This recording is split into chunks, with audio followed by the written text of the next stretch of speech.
بہت بڑا universal truth اللہ تعالیٰ نے ریویل کیا ہے سورہ الزخرف آیت نمبر 33 سے 35 میں،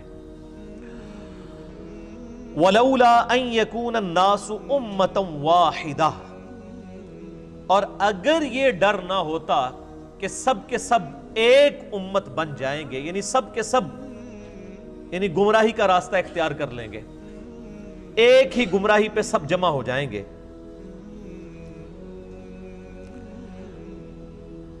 لَجَعَلْنَا لِمَنْ يَكْفُرُ بِالرَّحْمَنِ لِبُيُوتِهِمْ سُقُفًا، تو اللہ تعالیٰ فرماتا ہے کہ ہم رحمان کے جو منکر ہیں، کافر ہیں، ان کے لیے مکان ایسے بناتے کہ ان کی چھتیں ہوتی من فضہ، چاندی کی، وَمَعَارِجَ عَلَيْهَا يَظْهَرُونَ، اور ان کے گھروں کی سیڑھیاں بھی ہم چاندی کی بنا دیتے ہیں، جو لوگ اللہ کو نہیں مانتے، یعنی جو کافر ہیں، اللہ تعالیٰ فرما رہا ہے کہ ہم ان کے گھر بھی چاندی کے بنا دیتے، ان کے گھروں کی سیڑھیاں بھی چاندی کی بنا دیتے، وَلِبُيُوتِهِمْ أَبْوَابًا وَسُرُرًا عَلَيْهَا يَتَّكِئُونَ، اور ان کے گھر کے دروازے بھی چاندی کے بنا دیتے، اور ان کے وہ تخت بھی جن پر وہ تکیہ لگائے بیٹھے ہیں وہ بھی چاندی کے بنا دیتے، وَزُخْرُفًا، اور یہ سب چیزیں سونے کی بھی بنا دیتے۔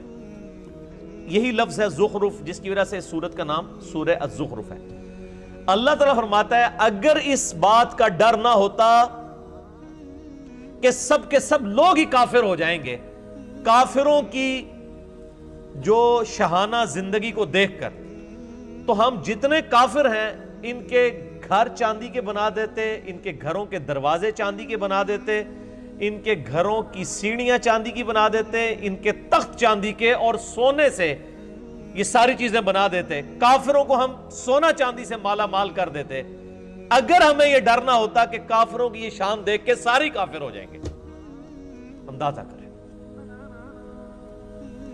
وَإِن كُلُّ ذَلِكَ لَمَّا مَتَاعُ الْحَيَاةِ الدُّنْيَا، اور یہ سب کی سب رونق والی چیزیں، سونا اور چاندی، دنیا کی زندگی کا سامان ہے، وَالْآخِرَةُ عِنْدَ رَبِّكَ لِلْمُتَّقِينَ، اور آخرت تو تمہارے رب کے ہاں پرہیزگاروں کے لیے ہے، خدا سے ڈرنے والوں کے لیے، خدا کی شناخت رکھنے والوں کے لیے۔ یہ بڑی اہم ترین آیات ہے۔ اللہ تعالیٰ فرماتا ہے کہ اگر ہمیں اس بات کا ڈر نہ ہوتا کہ کافروں کے سونا چاندی سے بنے ہوئے مکانات، سیڑھیاں، دروازے اور یہ تخت، یہ چیزیں دیکھ کے سب لوگ کافروں سے متاثر ہو کر کافر نہ ہو جاتے، تو ہم کافروں کو یہ سب کچھ عطا کرتے، یعنی اتنی بڑے لیول کی آزمائش ڈال دیتے کہ اہل ایمان پہ یہ آزمائش ڈالتے کہ اب بتاؤ اللہ کی طرف آنا ہے کہ شیطان کی طرف۔ تو ڈر یہ تھا کہ کافروں کی شان دیکھ کے سب شیطان کا راستہ اختیار کر لیتے کہ اے جہاں میٹھا اگلا کس نے ڈٹھا، یعنی یہ دنیا کی لذتوں سے فائدہ اٹھاؤ، آخرت کس نے دیکھی ہے۔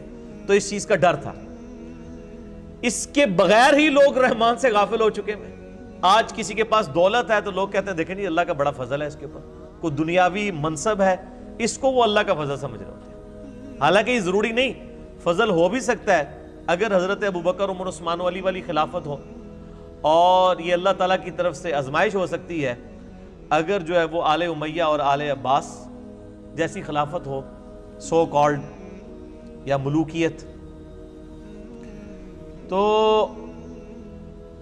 ان آیات کی روشنی میں میرے بھائیوں یہ بات کھل کے سامنے آ گئی کہ اللہ تعالیٰ نے دنیا میں جس کو بھی کوئی مال و متاع دیا ہے تو وہ دنیا کی زندگی کے برتنے کا سامان ہے، اس کی بنیاد پہ اس کی آخرت کا فیصلہ نہیں ہونے والا۔ صحیح بخاری میں حدیث ہے، نبی صلی اللہ علیہ وآلہ وسلم نے فرمایا دو چیزیں ایسی ہیں جس کے بارے میں اکثریت انسانوں کی اکثریت غافل ہے،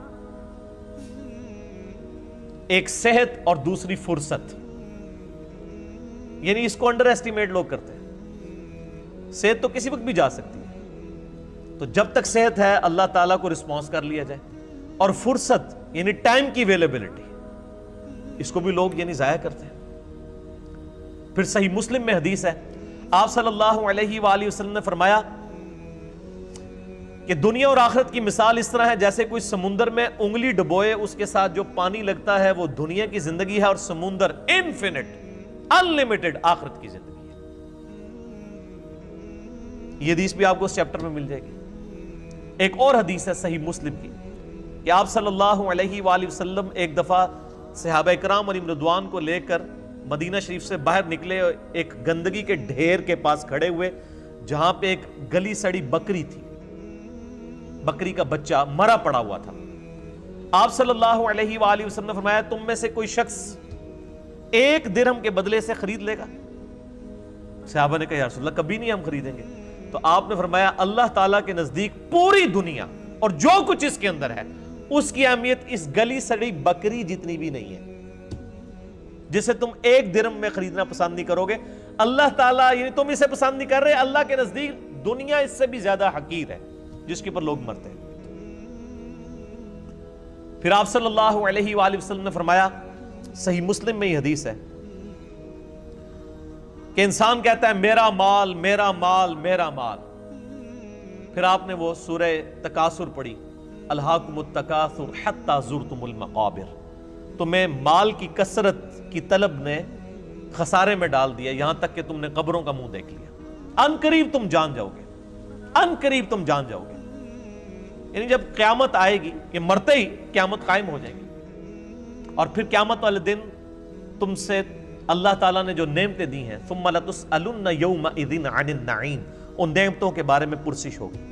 تو صحیح مسلم کے الفاظ ہیں، آپ صلی اللہ علیہ وآلہ وسلم فرمایا انسان کہتا ہے میرا مال میرا مال میرا مال، حالانکہ اس کا مال تو وہ ہے جو اس نے کھا لیا یا پہن کر بوسیدہ کر دیا، باقی جو کچھ بچ گیا وہ تو اس کے وارثوں کا مال ہے جو اس کے مرنے کے بعد بانٹیں گے۔ پھر بخاری اور مسلم دونوں میں یہ حدیث موجود ہے، آپ صلی اللہ علیہ وآلہ وسلم نے فرمایا ابن آدم کے پاس اگر سونے کی 2 وادیاں ہوں تو وہ تمنا کرے گا میرے پاس تیسری بھی آ جائے، اس کا پیٹ صرف قبر کی مٹی بھرے گی۔ پھر بخاری اور مسلم کی متفقن علیہ حدیث ہے، آپ صلی اللہ علیہ وآلہ وسلم نے ارشاد فرمایا انسان کے 3 دوست ہیں، ایک ہی اس کے ساتھ قبر میں جاتا ہے اور وہ اس کے اعمال ہیں، باقی اس کے 2 دوست باہر رہ جاتے ہیں، اس کے رشتہ دار اور اس کا مال، یہ باہر ہی رہ جاتے ہیں، قبر میں صرف اعمال جاتے ہیں جو اس نے کیے، نیک یا برے۔ پھر صحیح مسلم کی حدیث ہے کہ دنیا کی زندگی مومن کے لیے قید خانہ ہے اور کافر کے لیے جنت ہے۔ جو دنیا میں جنتیوں والی زندگی گزار رہا ہے وہ سمجھ لے کہ اس کی آخرت سٹیک پہ لگی ہوئی ہے۔ یہ ممکن ہی نہیں ہے کہ آپ دونوں جانے مٹھے باؤ، یہ تو ہو ہی نہیں سکتا تھا۔ یعنی دنیا کی کاسٹ پہ ہی آپ کو آخرت ملنی ہے، جو سورہ توبہ میں آیا کہ ہم نے مومنین کی جانیں اور مال جنت کے عوض خرید لیے ہیں، جان بھی خرید لی مال بھی خرید لیا، تب جنت دیں گے، سورہ توبہ میں آتا ہے۔ تو یہ بڑا مشکل معاملہ ہے، اس کے اوپر فی البدی مجھے یعنی بے شمار احادیث یاد ہیں۔ اس کے علاوہ صحیح مسلم میں ایک حدیث ہے کہ آپ صلی اللہ علیہ وآلہ وسلم نے فرمایا اللہ تعالیٰ نے دوزخ کو شہوات سے ڈھانپ رکھا ہے، دنیا کی لذتوں سے، اور جنت کو ڈھانپ رکھا ہے ناگوار چیزوں سے، یعنی دنیا کی پریشانیاں مصیبتیں۔ یہ صحیح مسلم میں حدیث ہے، اور اس کی ایکسپلینیشن ہے ابو داؤد میں، ترمذی میں اور سنن نسائی کے اندر، کہ آپ صلی اللہ علیہ وآلہ وسلم نے ارشاد فرمایا کہ جب اللہ تعالیٰ نے جنت کو پیدا فرمایا تو حضرت جبرائیل علی نبینا علیہ السلام سے کہا کہ جاؤ جبرائیل جنت دیکھ کے آؤ۔ دیکھ کے آئے، اللہ نے فرمایا کیسا پایا جنت کو؟ کہا یا اللہ بڑی خوبصورت ہے، مجھے نہیں لگتا کہ کوئی شخص بھی ایسا ہوگا جو اس جنت میں جانے کی کوشش نہ کرے، وہ تو تن من دھن لٹا دے گا۔ اللہ نے فرمایا اچھا ایڈا ہی سوکھ ہے، اے بریکٹ اچ۔ پھر اللہ تعالیٰ نے جنت کو دنیا کی ناگوار چیزوں سے ڈھانپ دیا، یعنی دنیا میں تکلیف آئیں گی، پریشانیاں آئیں گی، پھر شریعت کی پابندیاں، حلال و حرام کا فرق کرنا، نمازوں کی پابندی، حقوق العباد کا خیال رکھنا، کتنی تکلیف ہے۔ روزانہ 5 وقت کی نماز پڑھنا کوئی آسان کام؟ ان ساری چیزوں سے اللہ تعالیٰ نے نا جنت کو گھیر دیا. یعنی جو یہ ہرڈلز، آبسٹیکلز یہ کراس کرے گا وہ جنت تک پہنچے گا. اور جبریل سے کہا ذرا آپ جنت کو دیکھ کے آؤ نا. وہ دیکھ کے آئے نا, ان کا یا اللہ مجھے نہیں لگتا آپ کو بندہ جنت میں پہنچنے میں کامیاب ہوگا. ایڈے کڑگے لا چھڑے نے, پنجابی کہتے ہیں کڑگا, آنکڑے لگا دیے پہنچنے کے لیے. اتنی ہرڈلز, اتنی آبسٹیکلز, مجھے نہیں لگتا آپ کو جنت میں پہنچنے میں کامیاب ہوگا. یہ حضرت جبرائیل فرشتوں کا سردار کہہ رہا ہے. پھر اللہ نے فرمایا اچھا ذرا دوزخ کو دیکھ کے آؤ, جہنم کو دیکھ کے آئے. کہا یا اللہ اتنا سخت عذاب, مجھے نہیں لگتا کہ کوئی بندہ ایسے عمل کرے کہ وہ دوزخ میں جانے کے لیے کوشش کر رہا ہو. توبہ توبہ توبہ, ایڈا سوکھا ہے. اللہ تعالیٰ نے فرمایا تھوڑی دیر کے لیے, یعنی ان کو سٹے کروا کے, اور دوزخ کو ڈھانپ دیا دنیاوی شہوات سے, دنیا کی لذتوں سے, اور فرمایا اب جا کے ذرا دیکھو. جبرائیل علیہ السلام جب دوبارہ گئے دوزخ کو دیکھنے کے لیے, کہ دوزخ تو ہر بندہ ہی پہنچ جائے گا سلپ ہو کے, اتنی زیادہ یعنی اللہ تعالیٰ نے اس کے گرد لالچیں رکھی ہوئی ہیں. دنیا کی ساری آسائشیں, دنیا کی ساری لذتیں, دنیا کی ساری عیاشیاں یہ گھیر گار کے انسان کو دوزخ میں لے جانے والی. تو جبرائیل علیہ السلام نے کہا یا اللہ مجھے نہیں لگتا کہ اب کوئی شخص دوزخ سے بچ پائے گا. تو نے ایسے ہی معاملات کر دیے کہ لگتا ہے سارے دوزخ میں چلے جائیں گے. یعنی وہ جبرائیل جو تھوڑی دیر پہلے ایک سٹیٹمنٹ دے رہے تھے 180 ڈگری بدل گئی. کیوں بدل گئی؟ کیونکہ جبرائیل علیہ السلام نے طارق جمیل صاحب کے لیکچرز نہیں سنے ہوئے تھے. میرے بھائیوں, خدا بڑا ڈاڈا ہے, خدا کا کبھی ایک رخ بیان نہ کرے. یہ یعنی میں نے گھر تو نہیں, یہ ساری حدیثیں بخاری مسلم سے ہیں, یہ کوئی قصہ کہانی ہے تو نہیں صوفیاء کی کتابوں کی لکھی بھی میں بیان کر رہا ہوں, یہ بخاری مسلم بیان کر رہا ہوں. یہی وجہ ہے صحیح بخاری میں حدیث ہے, نبی صلی اللہ علیہ وآلہ وسلم ایک چوراہے کے پاس سے گزرے, کچھ صحابہ کہہ کے لگا رہے تھے, ہنس رہے تھے. آپ رک گئے, آپ نے فرمایا جو کچھ میں جانتا ہوں اگر تم جانتے ہوتے تو بہت کم ہنستے, زیادہ رویا کرتے. آج مجھے ایک بھائی پوچھ رہے تھے جی, وہ طارق جمیل صاحب کہتے ہیں کہ آج کل کچھ نوجوان مبلغین ہیں, انہوں نے لوگوں کو یعنی خدا سے دور کر دیا, ایک تھانے دار کا کانسیپٹ دیا ہے خدا کے بارے میں. یہ تھانے داری والا معاملہ نہیں ہے میرے بھائیوں, یہ خدا کا وہ تعارف ہے جو قرآن کے اندر ہے, جو اللہ کے محبوب صلی اللہ علیہ وآلہ وسلم نے ہمیں کروایا. پورے قرآن کے اندر قرآن کا جو مزاج ہے اس میں کہیں یہ بات نہیں آئی ہے کہ آپ اللہ کے نافرمان ہو اور ڈٹے رہیں اور اللہ معاف کر دے گا. Not at all. ہمیشہ یہ ہے کہ جس شخص نے اللہ کی طرف رجوع کیا, توبہ کی, اپنی اصلاح کی, پھر اللہ تعالیٰ کو غفور رحیم پاؤ گے. یعنی اس کے اوپر درجنوں آیات ہیں. میں نے مسئلہ نمبر 18 توبہ اور گناہ کبیرہ کے اوپر, اس میں یہ ساری آیات ڈسکس کی ہیں, جسے شوق ہے تو وہ دیکھ لیں. تو یہ بڑا کریٹیکل ایشو ہے. لیکن اس کے بعد پھر موجیں ہی موجیں ہیں جی. صحیح مسلم میں ایک حدیث ہے, اللہ تعالیٰ قیامت والے دن ایک ایسے شخص کو بلائے گا جس نے دنیا میں بڑی عیاشی کی زندگی گزاری ہوگی, لیکن اللہ تعالیٰ کو رسپانس نہیں کیا ہوگا. اللہ تعالیٰ فرمائے گا فرشتوں ذرا اس کو پکڑ کے ایک دوزخ کا پھیرا لگواؤ نا. ایک کی پھیرا, کہنا نا ایک پھیرا لگے گا, ایک پھیرا لگے گا نا. اللہ تعالیٰ اس کو بلا کے پوچھے گا ہاں بھائی کوئی دنیا میں تو نے آسائش کا دن گزارا؟ کہے گا یا اللہ تیری عزت کی قسم میں نے دنیا میں کبھی آسائش نہیں پائی. حالانکہ پوری زندگی عیاشی گزری ہے, لیکن دوزخ کا ایک پھیرا وہ سارا نشہ کافور کر دے گا,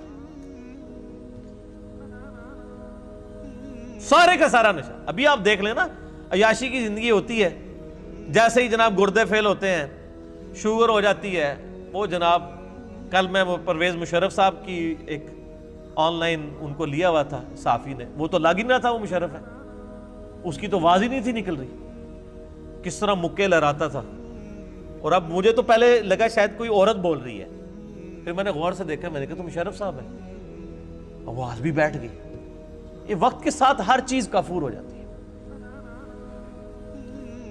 تو اور پھر اسی مسلم شریف کی حدیث میں آتا ہے کہ اللہ تعالیٰ کہے گا کہ اس شخص کو بلاؤ جس نے دنیا میں بڑی مفلسی کی زندگی گزاری لیکن مجھے رسپانس کیا, اور فرشتوں ذرا اسے ایک جنت کا پھیرا لگاؤ نا.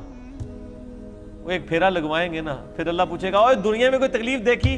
کہے گا یا اللہ تیری عزت کی قسم کوئی تکلیف نہیں دیکھی۔ اگر یہ ہمیشہ کی کامیابیاں مجھے ملنی تھی تو وہ تکلیف ہی بھول جائے گا۔ دنیا میں بھی ایسا ہی ہوتا ہے کہ انسان کو جب اپنی محنت کا پھل ملتا ہے تو انسان کو وہ، یعنی میں اکثر کہتا ہوں کہ ہم یونیورسٹی لائف کے اندر کتنی مشکل سے پڑھتے تھے، میکینیکل انجینئرنگ کے دوران پوری رات جاگ کے فجر پڑھ کے سویا کرتے تھے، آج ہمیں یاد بھی نہیں ہے کہ ہم نے وہ 5 سال کس تکلیف میں کاٹے ہوئے ہیں۔ حالانکہ یہ آسائش بھی ختم ہو جانے والی ہے، اصل زندگی تو آخرت کی ہے۔ اور یہ ایک کانٹے کی بات ہے جو سارے صحیفوں میں اللہ تعالیٰ نے قرآن حکیم میں فرمایا سورۃ الاعلیٰ میں، بل تؤثرون الحیات الدنیا، تمہارا اصل مرض یہ ہے کہ تم دنیا کی زندگی کو ترجیح دیتے ہو، والآخرۃ خیر وابقیٰ، جبکہ آخرت بہتر بھی ہے اور ہمیشہ رہنے والی ہے۔ ان ھذا لفی الصحف الاولی، یہی ایک کانٹے کی بات، یونیورسل ٹروتھ، پچھلے سارے صحیفوں میں، ساری آسمانی کتابوں میں ایک ہی کانٹے کی بات تھی، ان ھذا لفی الصحف الاولی صحف ابراہیم و موسیٰ، چاہے وہ قرآن سے پہلے ابراہیم علیہ السلام کے صحائف ہوں یا موسیٰ علیہ السلام کے، ایک ہی کانٹے کی بات تھی کہ دنیا کی زندگی عارضی ہے، اصل زندگی آخرت کی ہے۔ تو اس ٹاپک پہ یعنی بے شمار بولا جا سکتا ہے، میں اس ٹاپک کو یہیں پہ کنکلوڈ کرتا ہوں اس حدیث پہ جو بخاری اور مسلم دونوں میں ہے۔ آپ صلی اللہ علیہ وآلہ وسلم نے فرمایا، اے اللہ محمد اور آل محمد صلی اللہ علیہ وآلہ وسلم کو بس اتنا ہی رزق دینا کہ ان کی روح اور جسم کا رشتہ برقرار رہے، بس سانس چلتی رہے، اتنا مجھے رزق ملے، میں اس پہ خوش ہوں۔ نبی صلی اللہ علیہ وآلہ وسلم، بخاری مسلم۔